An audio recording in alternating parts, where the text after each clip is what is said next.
Muito bem-vindo, meu aluno, minha aluna. Aqui é a professora Paládio. Eu estou fazendo esse vídeo de encerramento da nossa disciplina Hermenêutica e Argumentação Jurídica. Nós tivemos um período de aula presencial, depois, em razão do isolamento social que a pandemia nos impôs, nós passamos para as aulas remotas, com a gravação de várias aulas. Espero que você tenha conseguido acompanhar, principalmente essas aulas gravadas. Eu sei que algumas longas, mas pensem também que para mim é um pouco difícil resumir tanto o conteúdo das aulas. É um conteúdo bastante importante. Eu vou fechar com essa parte 8 sobre argumentação jurídica, mas considerando também a hermenêutica, fazendo todo um caminho ao longo da história, falando de alguns teóricos, para conseguir fechar, para arrematar. E espero que tudo faça sentido. Vou compartilhar a tela com vocês.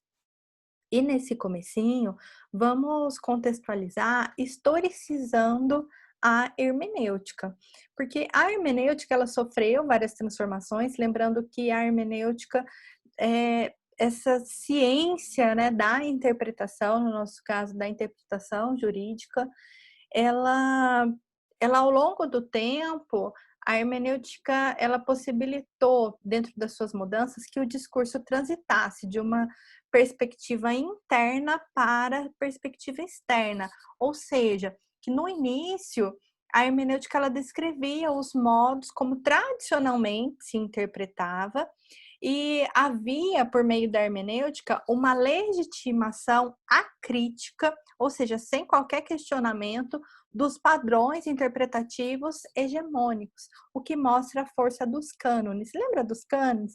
Os cânones de interpretação, aquelas formas tradicionais de interpretar, a interpretação gramatical, a interpretação lógica. Então, inicialmente, havia uma perspectiva interna, ou seja, da aplicação até mesmo por meio do silogismo, porque acreditava-se que a verdade ela seria encontrada no texto legal. E aí a gente tem, desde esse momento, dessa escola da exegese, lá nos anos 1800, bem no seu comecinho, a gente tem 200 anos praticamente, lá de Savigny até Alexis, que foi o último autor que nós estudamos, são 2 séculos de um positivismo iluminista, baseado na força dos cânones, sem muita criticidade. Se bem que não podemos falar isso do século passado, que foi o século XX, em que houve toda uma reviravolta, vou retomá-la em seguida. Mas pensando mesmo antes dos anos 1800, o positivismo, a gente não pode criticá-lo de toda maneira, sobre todos os aspectos, porque ele representou uma evolução. Porque quando consideramos lá a antiguidade, olha, a partir do desenvolvimento da escrita, lá dos anos 4000, antes de Cristo ainda, passando por vários séculos, naquele momento em que a gente tinha vários povos esparsos vivendo na região que nos influenciou, né? Que seria aquela região do Oriente Médio e da Europa, que é de onde vem a nossa cultura, também a nossa cultura jurídica, que é bastante europeia. A gente tinha o quê? Povos vivendo em constante conflito, sem uma distinção entre o que seria uma lei moral, o que era o direito, o que era a religião. Eram basicamente os líderes dos clãs, dos povoados, os líderes religiosos, os patriarcas, que definiam como deveriam ser julgados, muitos baseados numa ideia de que Deus havia mandado uma lei, e assim se julgava, o povo tinha muito pouco poder, né? Era apenas submetido à lei. Depois, já num período da Idade Média, o que a gente tem era... a Idade Média tem várias fases, né? A mais conhecida é a fase do feudalismo. Então, eram os clãs que viviam sob a proteção de uma nobreza, e existia o que a gente chama de um pluralismo jurídico, porque eram vários direitos convivendo, ou seja, várias ordens jurídicas convivendo. E cada tipo de ordem, cada conjunto de regras se destinava a um grupo de pessoas. Às vezes um grupo mais privilegiado, em outros não. Então a gente fala que é um direito do status, que estava ligado ao sujeito, ao status que a pessoa tinha na sociedade. Por exemplo, se você era um escravo, o direito era bastante severo, você sofria penas, você era tratado como coisa, você quase não tinha direitos, né? Se você era um servo, se você era do clero, então a você era destinado o direito canônico, que tinha regras diferentes. Veja que o status da pessoa importava. Se você era da nobreza, se você era um senhor feudal, você tinha um direito diferenciado. Quando passamos para a modernidade, e aí os ideais iluministas começam a tomar força, ganhar importância, vem aí o liberalismo, o início do capitalismo, e nós temos as revoluções burguesas ali no fim dos anos 1700, que dão força a esse racionalismo e ao positivismo que passa a reinar uma concepção de lei e de ordem, que vai assim, ter um ápice com a ideia de codificação. E as revoluções burguesas, elas foram muito importantes porque elas trouxeram uma refutação pública para aquela ideia do direito dos status. Então, que poucas pessoas conheciam o direito, era apenas o sacerdote, alguns poucos intelectuais conhecedores da lei, e que as pessoas se submetiam às decisões pouco conhecendo o direito. A gente tinha uma grande maioria analfabeta, e mesmo a ideia do direito como uma fonte divina, que era dado a um nobre, isso foi superado depois das revoluções burguesas, porque elas trouxeram a ideia de que o poder ela vem do próprio povo, né? Então a legitimidade do poder vem do povo, e isso é manifestado através da lei, e a lei deve ser aplicada com uma certa igualdade, ainda com o que a gente chamamos de uma igualdade meramente formal. E aí eu resgatei lá dos slides do nosso comecinho do semestre algum conteúdo que eu já estudei com vocês. Vocês se lembram quem é esse, né? Esse todo pomposo aí, que está colocando a mão sobre o quê, né? Sobre um código, o Código Napoleônico. Esse é Napoleão Bonaparte. Quando nós estávamos no comecinho da hermenêutica, eu falei desse dogmatismo exegético francês que teve no Código Civil francês, o Código Civil Napoleônico, o seu ápice. Ele era assim aclamado pelos defensores da codificação, porque o tinham como o próprio direito natural e racional escrito. Aí uma outra imagem do Código Civil francês que representa esse dogmatismo exegético francês, e aqui uma citação que nos traz a ideia reinante daquele momento. Vamos ler comigo. O código, ele deveria ser o mesmo com o passar do tempo, e todos os povos deveriam aderir ao movimento de codificação, possibilitando a existência de um direito positivo expressivo dos valores de certeza e segurança. A escola da exegese, que ela era essa escola de interpretação francesa do momento, lembrando que esse código é de 1804, ela, invocando o princípio da separação dos poderes, entendia que o juiz não tinha que interpretar a lei, mas somente aplicá-la. Lembra daquela ideia do juiz como a boca da lei? Ou seja, só era permitida a interpretação gramatical do código. Recusava-se a interpretação histórica, porque se dizia que o direito era puramente racional e logo atemporal. Rejeitava-se a interpretação sistemática por ser desnecessária em razão do código ser considerado coerente e completo. A interpretação lógica, que envolvia a pesquisa sobre a vontade do legislador, era admitida apenas no caso excepcional de obscuridade da lei. Então, isso traz para nós, né, a ideia reinante daquele momento. Mas veio alguém e deu uma mexida com essa concepção que estava tão consolidada. Esse homem aí, Esse é o Savigny. Ele, no início dos anos 1800, né, nesse momento do ápice da codificação francesa, ele foi um influente jurista alemão desse século, do século XIX, e ele vai inaugurar a hermenêutica jurídica clássica, que é metodológica e científica. Savigny, ele se opôs ao movimento de codificação, que ele dizia que era uma petrificação do direito, ou seja, o direito se tornava pedra, se tornava imutável e, portanto, também obsoleto.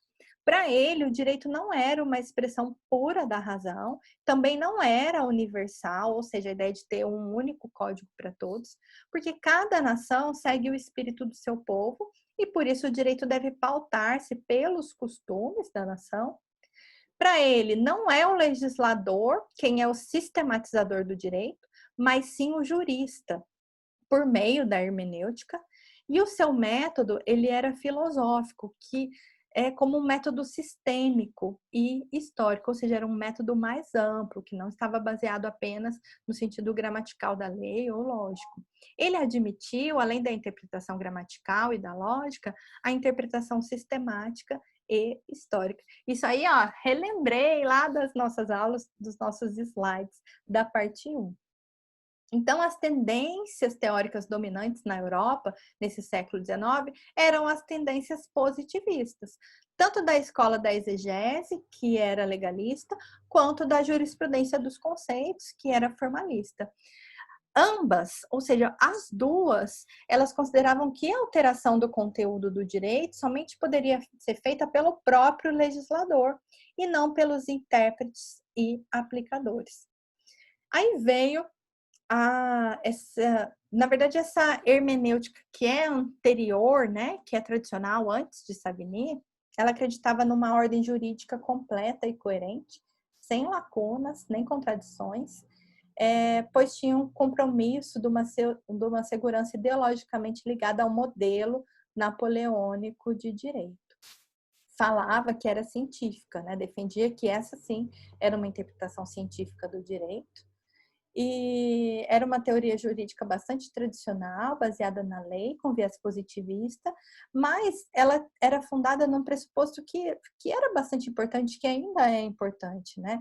Um pressuposto ético de uma cultura bastante tradicional que acreditava na justiça do direito pela legislação, parte da vontade geral por meio dos legisladores.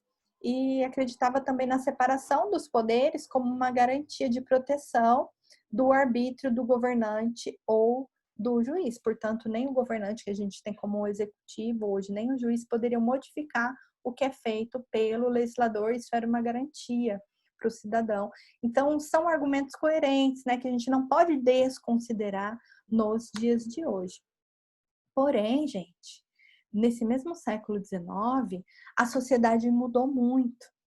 Pensemos que, olha, a Europa já estava industrializada, e os códigos, aqueles códigos imutáveis, aqueles códigos petrificados, eles não acompanharam isso, né? Toda a mudança do capitalismo, toda a dinâmica que ele trouxe, todas as mudanças das relações sociais. Então, falou-se naquele momento de uma guerra dos fatos, ou seja, da vida real, contra os códigos. E começou a se questionar esse direito liberal. Então, a gente fala da crise do direito liberal, que foi levando a uma gradual abertura para novas formas de argumentação jurídica, porque ela se adaptava o próprio direito positivo à realidade social. Não era apenas, naquele momento, uma discussão teórica sobre o direito, mas era uma redefinição política do papel do direito e o papel dos intérpretes do direito. Porque interpretar o direito significava conferir às normas jurídicas um sentido compatível com a sua função social, ou seja, não no sentido gramatical, mas ampliar essa atuação, os reflexos do direito, trazer um viés político para a atuação dos juízes, também dos governantes. Defendia, né, essa nova concepção que estava se formando ali no século XIX, que a vida do direito não é a lógica, mas a experiência. Também nesse momento, as injustiças que foram causadas por um tratamento juridicamente igualitário a pessoas que eram econômica e socialmente desiguais foram tornando cada vez mais patentes, eram mais evidentes essas injustiças, e a luta pela igualdade, liberdade material, elas foram a tônica, ou seja, elas deram o tom dos movimentos sociais no século XX. Então, já no século XX, falava assim, olha, não nos basta aquela igualdade formal que veio trazida, né, da Revolução Burguesa, mas nós precisamos de justiça social, falava-se muito da luta de classe. Aí um exemplo da mudança do direito nesse período, com o surgimento da própria legislação trabalhista, dos direitos de segunda dimensão, dos direitos sociais, de mudanças do papel do Estado, um Estado mais social, prestando serviços, né? Então a gente fala do direito à educação, do direito à saúde. Veja que a sociedade muda nesse momento.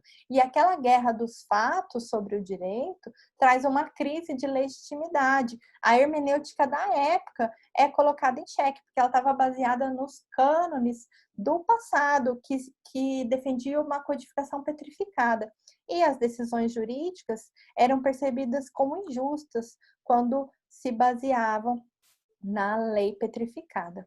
Há, assim, uma mudança de perspectiva, de que o jurista tinha que ir além das leis, que ele deveria considerar a realidade socioeconômica ao julgar. Ele tinha que conhecer as necessidades sociais para adaptar a essas necessidades as soluções jurídicas que ele tomava. Então, são agregados, são trazidos ao direito novos conceitos, conceitos mais abertos, como o conceito de paz social, harmonia social, interesse público, felicidade geral, valores socialmente aceitos, dentre outros. E esses conceitos abertos, eles funcionariam, né, como pontes entre a previsão abstrata da norma e uma decisão concreta que seria materialmente adequada a essa nova realidade. Essa foi a base construída no século XIX para o que é chamado uma virada sociológica no direito, que aconteceu logo no início do século XX, dos anos 1900, em que elementos metajurídicos, o que é isso? São elementos que vão além do direito, que estão fora do direito, como esses elementos socioeconômicos, né? Então, esses elementos metajurídicos foram incorporados ao direito positivo. E a legislação, que era nascente nesse estado social, passou a incorporar isso, como exemplo que foi dado, a legislação sobre a proteção do trabalhador, legislação buscando trazer mais igualdade, proteções, a família, direitos sociais, que são os que a gente chama dos direitos de segunda geração, que buscam trazer mais igualdade para uma sociedade já urbanizada, um mundo já industrializado. Há, nesse momento, uma valorização dos princípios constitucionais, a partir daí, na verdade, né? Aí, quando a gente foi chegando no meio do século XX, uma valorização dos princípios constitucionais, que também, por sua vez, mudou o desafio hermenêutico, porque já não se falava mais do déficit legislativo. O reclame não era falta leis sobre um assunto, mas, a partir das constituições, reclamava-se que havia a falta da eficácia desses novos direitos que foram construídos. Aqui eu coloquei um esqueminha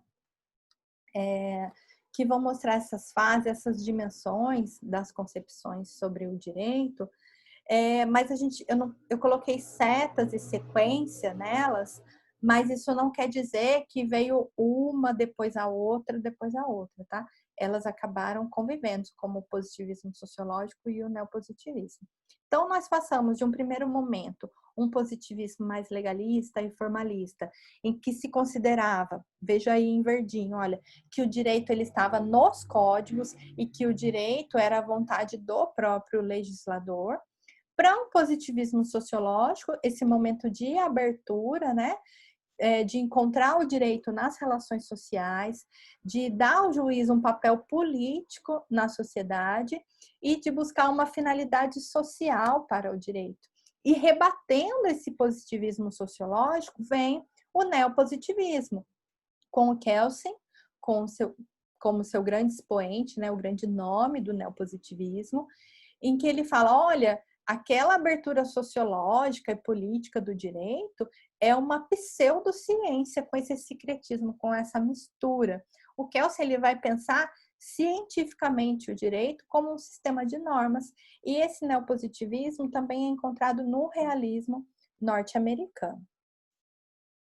E falando então desse neopositivismo aplicado ao direito com base nas ideias do Hans Kelsen, ele vai fazer uma crítica aos discursos sociologizantes, a esses discursos que vão abrir o direito, porque ele diz que isso é como uma ideologização da teoria jurídica, não é uma ciência do direito, mas sim uma política do direito, quando ele incorpora esses discursos ético-políticos. A virada sociológica desse início do século XX, Kelsen diz que é uma mistura eclética e vazia do normativismo com o sociologismo, e ele vai elaborar um discurso que é puramente normativo, já que ele vai refutar a ideia da presença dos valores políticos e éticos para o direito. Os valores políticos têm que ser deixados no seu devido lugar, que é a política, os valores éticos na ética, e não num discurso que pretende ser científico, como o jurídico.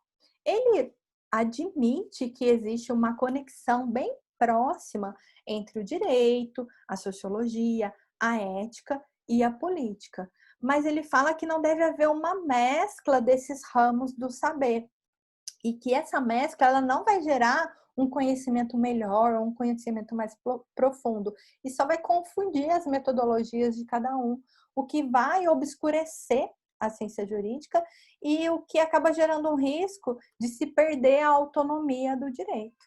Então, assim, confrontando essa sociologização do direito no início do século XX, o Kelsen faz o quê? Ele elabora uma teoria pura do direito, que é uma teoria científica sobre as normas jurídicas, e ele traz inovações importantes quando ele descreve o direito, a ciência jurídica, como um sistema jurídico e faz aquela construção do sistema escalonado de normas, que é tão importante, né, para nós.